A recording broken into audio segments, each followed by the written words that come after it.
Lalu kita minta ke mertua saya, boleh nggak gudang ini saya bikin pesantren?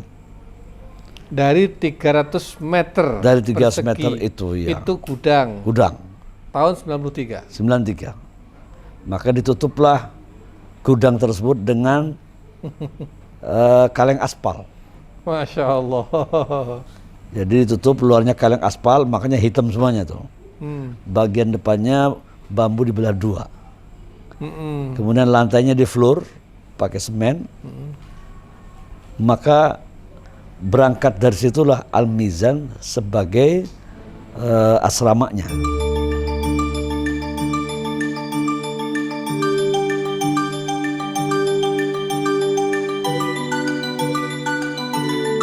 Bismillahirrahmanirrahim. Assalamualaikum warahmatullahi wabarakatuh. Pemirsa FKG TV yang dirahmati Allah. Hari ini Senin 29 Januari 2024. Kami berada di Pondok Pesantren Al-Mizan, Banten. Yang pendirinya, pengasuhnya, pimpinannya ada bersama kita sekarang, Dr. Kiai Haji Anang Azhari Ali, MPD. Pondok ini salah satu pondok alumni Gontor yang sukses dan berkiprah dalam banyak kancah di tingkat lokal, nasional maupun internasional. Termasuk juga pondok ini menginspirasi kita dari banyak hal, dari tata kelola, dari kepondok modernannya, dan dari asetnya yang terus berkembang. Jadi saya pikir teman-teman semua perlu untuk menggali ini. Bagaimana Al-Mizan ini dari dirintis seperti apa sampai hari ini seperti ini tentu saja kan bukan kerja mudah, ini kerja keras yang tentu di sana ada jatuh bangun, ada dinamika, ada suka dukanya. Nah, ini kita pengen tahu, nanti kita gali dari beliau, Dr. Kiai Haji Anang Azhari Ali. Assalamualaikum, Kiai. Waalaikumsalam warahmatullahi wabarakatuh. Ini fresh terus beliau ini. Amin. Fresh terus. Amin. Dan semakin hari bukan semakin menua tapi semakin muda. Masya Allah. Semangatnya yang muda. Ya. Kiai, Ya. bisa diceritakan bagaimana Al-Mizan ini dari awal antum merintis, antum dirikan sampai sejauh ini perkembangannya. Ya. Al-Mizan itu berdiri di tahun 1993. 93. Berarti berapa 30 tahun. 30 tahun. Baru milad kemarin ya? Baru milad kemarin 30 tahun. 93 masuk di Kota Rangkas Bitung, jantungnya Kota Rangkas Bitung. Maka berdirilah Al-Mizan itu di tengah-tengah kota. Tetapi hanya di atas tanah 300 meter saja. 300 meter saja. Dan bahkan belum punya gedung, tapi adanya gudang. Jadi gudang itu isinya balok, semen, kaca. Karena kebetulan mertua saya itu kontraktor. Jadi gudang itu tambah dinding. Isinya balok dan lain sebagainya. Lalu kita minta ke mertua saya, boleh nggak gudang ini saya bikin pesantren? Dari 300 meter Dari 300 persegi, meter itu ya. Itu gudang. Gudang. Tahun 93. 93. Maka ditutuplah gudang tersebut dengan kaleng aspal. Masya Allah. Jadi ditutup, luarnya kaleng aspal, makanya hitam semuanya tuh. Bagian depannya bambu dibelah dua. Kemudian lantainya di floor pakai semen. Maka berangkat dari situlah Al-Mizan sebagai asramanya, asrama Santi Putri.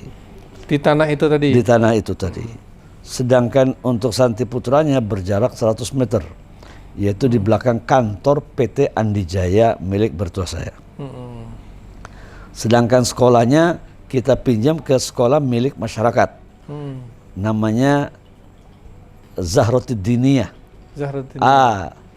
apa namanya sekolah madrasah diniyah Zahratul Huda Zahratul namanya. Huda. Iya, kita pinjam satu Jadi kelas. yang putri di gudang tadi Ya. 300 meter, yang putra di belakang Kantor Andi PT Jaya. Andi Jaya. Andi Jaya. Sekolahnya di luar, Sekolahnya di milik masyarakat. milik masyarakat. Oke. Gitu. 1 tahun pertama itu masuklah santri itu 67 santri. Tahun pertama itu. Tahun pertama. Putra putri. Putra putri. Oh, udah tahun pertama, udah angkatannya udah 67 bagus tahun. sekali. Bagus ya. Tahun kedua angkanya dibalik. Santri barunya 76. 76. Dari 67 tahun pertama, Ya. 76 tahun kedua.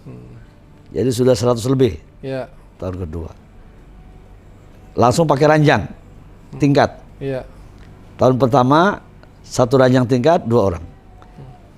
Tahun kedua 1 ranjang tingkat diisi 4 orang. Karena belum mengembangkan asrama dan belum kebeli ranjang tahun keduanya. Maka masih digabung. Jadi 1 ranjang 4 orang isinya.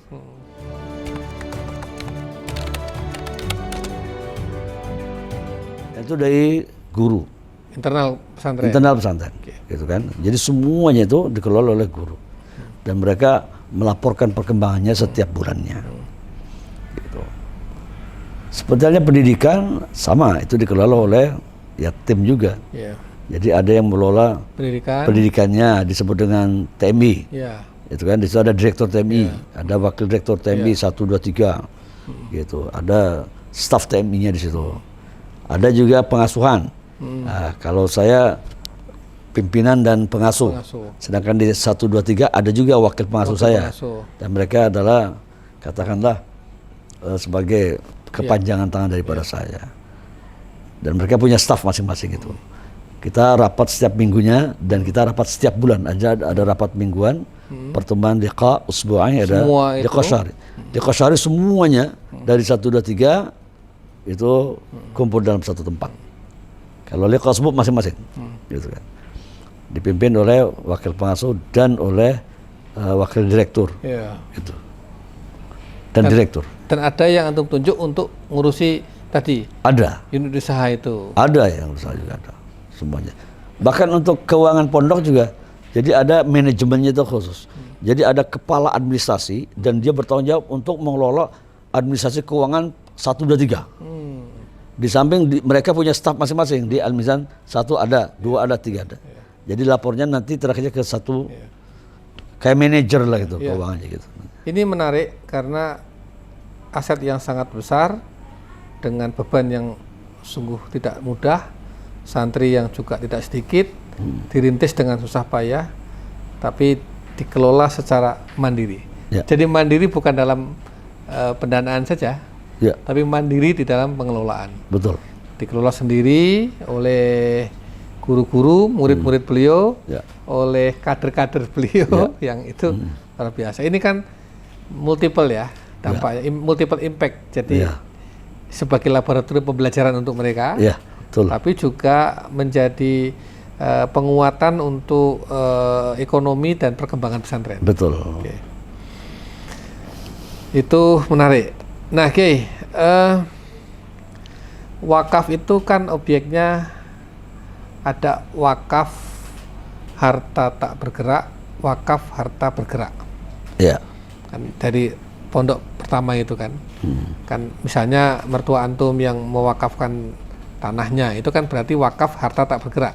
Iya. Karena tanah, bangunan, gitu Iya. kan. Kemudian tadi ada ekonomi produktif. Nah, tapi ada juga yang bergerak. Mungkin ada orang wakaf melalui uang sejumlah berapa untuk bangun, atau logam mulia, atau surat berharga, atau apa namanya kendaraan segala macam. Itu di Al-Mizan bagaimana? Itu belum ada tuh. Belum ada. Belum ada tuh. Luar biasa. Nanti dengan hadirnya Kiai Anak ada nanti. Berarti baru wakaf harta tak bergerak. Tak bergerak. Tanah saja. Ya. Ya. Masya Allah. Tak bergerak. Yang bergerak rasanya belum ada itu. Masya Allah. Wakaf itu.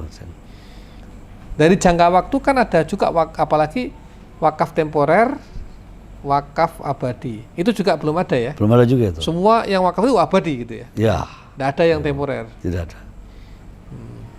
Jadi katakanlah semuanya ini dikelola oleh kita, tetapi kita tidak merasa bahwa ini milik pribadi. Ya. Ya terserah orang mau mengatakan apa ini, sebenarnya wakaf apa bukan ini. Tapi saya tidak merasa memiliki. Secara pribadi, semua harta dan kekayaan pondok ini. De facto sudah wakaf. Udah wakaf. Karena dalam Sejak ini awal milik umat. wakaf. Nah Sejak itu awal. dia.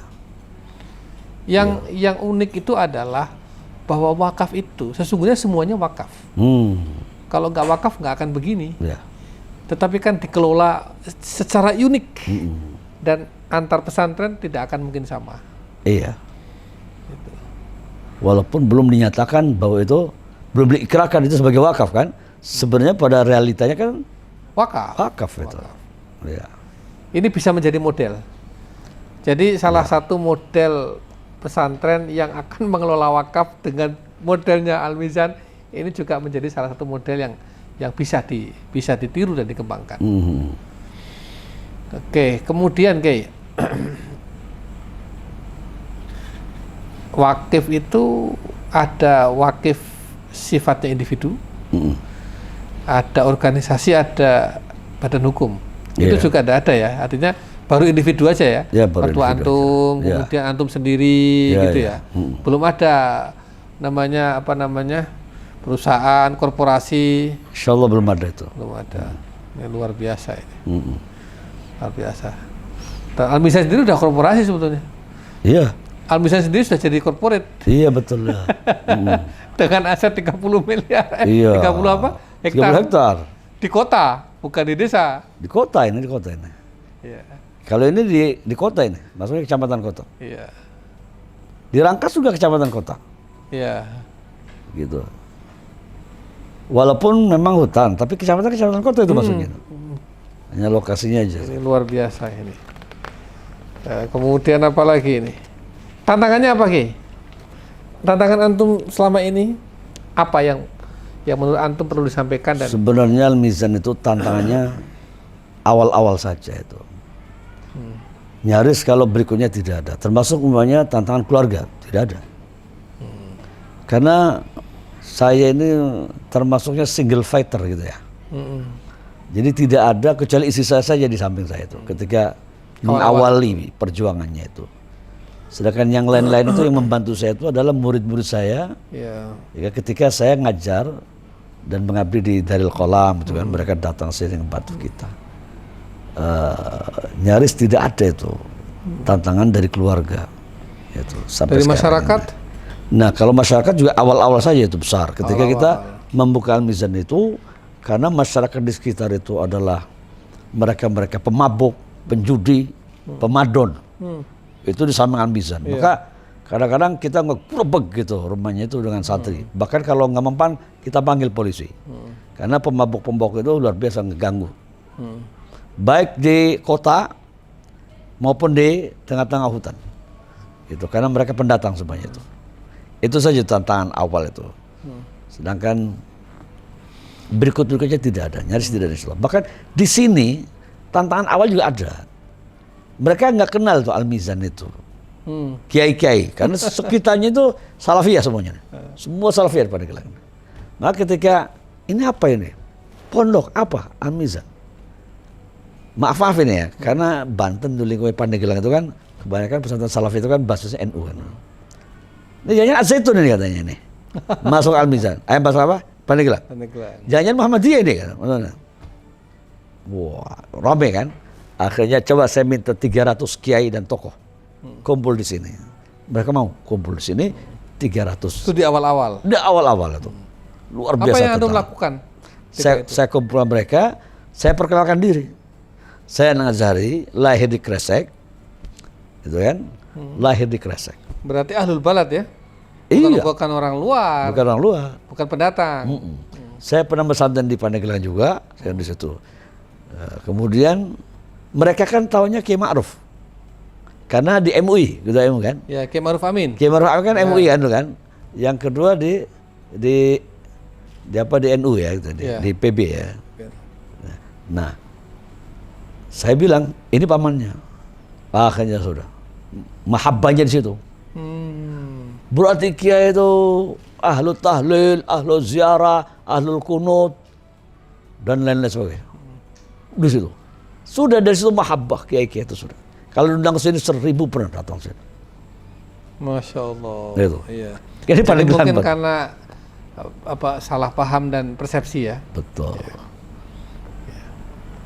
Kiai, Itulah. ada tidak misalnya antum mengkhususkan begini, dari semua aset ini, ada nggak yang antum dikhususkan misalnya, mohon maaf, Ya. yang sebelah sini untuk keluarga, yang sini untuk publik gitu, atau semua untuk publik, atau ada? Saya mengelola pondok termasuk keuangan. Semuanya apa yang saya ketahui dan apa yang disimpan umpamanya di bank bukan milik saya. Maka saya keluarkan semuanya untuk pondok. Adapun untuk saya sekedarnya. Seperti kata-kata Pak Kiai Syukri. Bagaimana cara menggunakan uang pondok untuk pribadi kita? Saldomirak. Alhamdulillah. Jadi ini sebetulnya kalau yang dalam wakaf itu khairi. Khairi masuknya itu. Khairi, semuanya Khairi. Tidak ada yang dzuri. Tidak ada yang dzuri Meskipun atau ahli. secara hukum dan dzuri juga ada masalah sebenarnya. Iya. Sebenarnya. Jadi itu saldomirak sekedarnya. Termasuk anak-anak saya sekedarnya. Ya.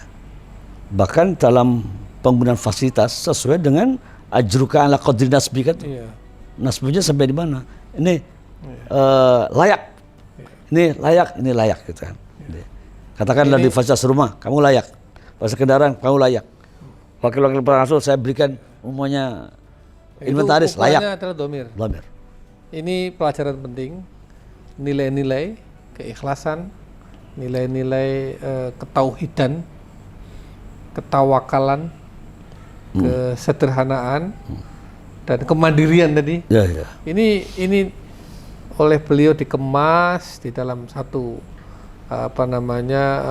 satu sistem dan diajarkan dan disampaikan kepada murid-muridnya, dan kader-kadernya kemudian mewarisi itu dan ikut mengelola bersama beliau dengan nilai-nilai itu, sistem itu. Betul. Apa pesan antum untuk pesantren-pesantren yang mungkin baru merintis? Ya. Kira-kira dari sisi kelembagaan, dari sisi pendanaan, dari sisi manajemen, SDM, apa Kiai? Sebenarnya tidak lepas dari apa yang sudah disampaikan oleh Kiai terdahulu kita ya. Bahwa apapun yang akan kita lakukan, yang pertama itu adalah ahsin niyataka. Perbaiki, baguskan niatmu apa. Termasuk mereka pesantren itu niatmu untuk apa? Ahsin niyataka. Ya untuk ibadah niatnya. Bagus itu. Bukan untuk cari kedudukan masyarakat, tenar masyarakat, tidak. Jadi taqarruban ilallah, ibadah saja. Bagus, itu benar. Yang kedua, kalau sudah niatnya bagus itu, ya, ada tingkatan yang kedua. Wa akhlis fuadaka. Wa akhlis ahsin niyatak wa akhlis fuadaka. Berapapun Allah kasih satu, ajar dengan ikhlas. Atau hanya gedungnya itu berupa gudang saja, ikhlas. Jadi tidak lari dari karena kenyataan yang dihadapi itu. Itulah amanah yang dititipkan Allah pada kita. Pada kita. Wa akhlis fuadaka. Yang ketiga yang paling berat itu. Tsumma istaqim. Istiqomah. Kalau 3 tingkatan itu ada pada diri kita dalam mengelola perjuangan kita, itu insya Allah dikekalkan oleh Allah itu rezekinya dan lain sebagainya. Dan Al-Mizan ini adalah hasil dari istiqomah tadi. Dari 3 tadi. Pertama istiqomah ditutup. Tentu niatnya yang benar. Betul. Kemudian hatinya, ikhlasul fuad. Dan yang ketiga istiqomah tadi. Maka 30 tahun dari 300 meter dari orang tua beliau, kemudian yang lainnya masih di belakang kantor. Ditawari di tanah 1,5 hektar di tengah hutan. Tengah hutan. Iya, di rawa-rawa. Iya betul. Tapi sekarang menjadi 30 hektar Ya, dengan alhamdulillah. ribuan santri dan terus berkembang. Kader-kadernya sudah banyak, Ya. ikut mengelola dengan nilai-nilai dan jiwa-jiwa yang ditanamkan oleh beliau. Putra-putra beliau juga ada yang alumni Inggris, Ya. Birmingham, Birmingham 2, Birmingham, alumni Yordan. Jordan 1, Ini sekarang lagi pada S3 semua. tiga semua. Insya Allah. Jadi ini bagian dari tadi 3 hal tadi yang beliau sampaikan. Dan saya kira itu, Kiai. Terima kasih. Terima kasih. Terima kasih banyak. Ya, ini tidak lama perbincangan dengan Kiai Anang, tapi daging semua isinya. Masya Allah. Dan ini menginspirasi bagi kita semua dalam hal bagaimana pondok itu ya harus dikelola dengan 3 tadi. Niatnya baik, kemudian hatinya ikhlas, kemudian istiqomah. Membuahkan seperti yang sekarang ini kita lihat. Dan satu lagi bahwa sesungguhnya semua itu adalah wakaf yang dikelola dengan cara yang sangat unik. Tidak harus ragam. Karena manfaatnya dinikmati oleh ribuan santri. Betul. Dari tahun ke tahun, ganti santri lagi, ganti santri lagi. Iya. Alumni tersebar di mana-mana. Ya. Jadi ini supaya menjadi perhatian juga untuk kita semua bahwa silakan wakaf itu dikelola dengan caranya masing-masing, sesuai dengan kearifan masing-masing, kebutuhan masing-masing. Antum a'lamu bi umuri dunyakum. Tapi bahwa goalnya adalah tadi kemaslahatan untuk umat dan bangsa ini melalui pendidikan. Dan jangan lupa, kalau jenderal bintangnya sampai 4, ada 5 jenderal besar. Kiai itu bintangnya bukan 4-5, harus lebih daripada mereka. Masya Allah. 9 bila perlu. Atau 10. Atau 10. Jadi kalau kiai itu bintangnya tidak hanya duniawi, tetapi bintangnya alat tawazun, jadi dunia dan akhirat. Ya. Maka jangan takut jadi kiai. Pasti dijamin hidupnya itu berkah. Berkah. Karena gini, kalau kiai dengan ilmunya, dia mengajarkan ilmunya bersama santri. Bukan dia kiai yang cari dunia, tetapi dunia mengejar-ngejar. Iya, insya Allah. Karena keberkahan tadi. Karena keberkahan tadi. Luar biasa. Ini dari Al-Mizan nggak cukup kalau hanya setengah jam. Nanti kapan-kapan kesini lagi kita gali lagi. Dan mudah-mudahan menginspirasi kita semua. Amin, amin. Nah, terima kasih Pak Kiai Haji Dr. Anang Azhari Ali. Amin. Dan mudah-mudahan Al-Mizan terus berkembang. Amin, terus. amin, amin. Assalamualaikum warahmatullahi wabarakatuh. Waalaikumsalam warahmatullahi wabarakatuh.